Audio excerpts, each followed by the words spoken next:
KGF లా ఆయన బంగారం biscuit పట్టుకుపోయిర్రని పెద్ద మిషన్ గన్లు పట్టుకొని దన్న దన్న కాల్చుకుంటా పోలీస్ స్టేషన్ ని పొట్టు పొట్టు చేస్తాడు కదా. ఏ గసవంటి సినిమాలు అయితే గాని బయట గసవంటి చేస్తే ఊకుంటారా అని అనుకుంటారు ఎవ్వలైనా. నేను కూడా అనుకునేది. కానీ రాఖీ బాయ్ యాటిట్యూడ్ కి ఆవేశానికి తీసిపోకుండా గీన చూడు ఏం చేసిండో. ఓరిని ఆవేశాన్ని అడిగి పందులు ఎత్తుకపోను.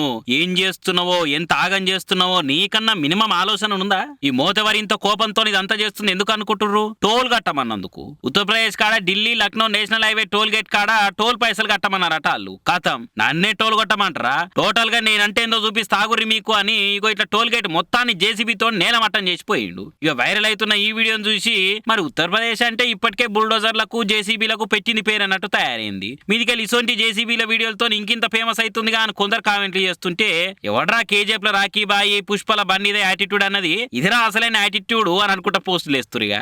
ఇక ఇంత మంచిగా ప్రూఫులతో దొరికినాక పోలీసు వాళ్ళు ఉత్తవుకుట్రా దానైనా దానికి సన్మానం చేసి ఉందని పట్టుకపోయిర్రు. అగో చూడుర్రి లోపల ఎంత మంచి సన్మానం చేసిర్రో ఏమో కాకకు నడవనే వస్తలే సరిగా. మళ్ళీ ఇంకోసారి ఇసొంటి చేయకుండా సో తట్టేమో లోపల మంచిగా అరుచుకున్నారు పోలీసులు. బయటికి చూడు ఎంత భద్రంగా పట్టుకొస్తారు ఐసీలో పేషెంట్ పట్టుకొచ్చినట్టు. మరి ఉన్న కాడుండక ఎందుకు ఈ ఓవర్ యాక్షన్లు చెప్పుర్రి.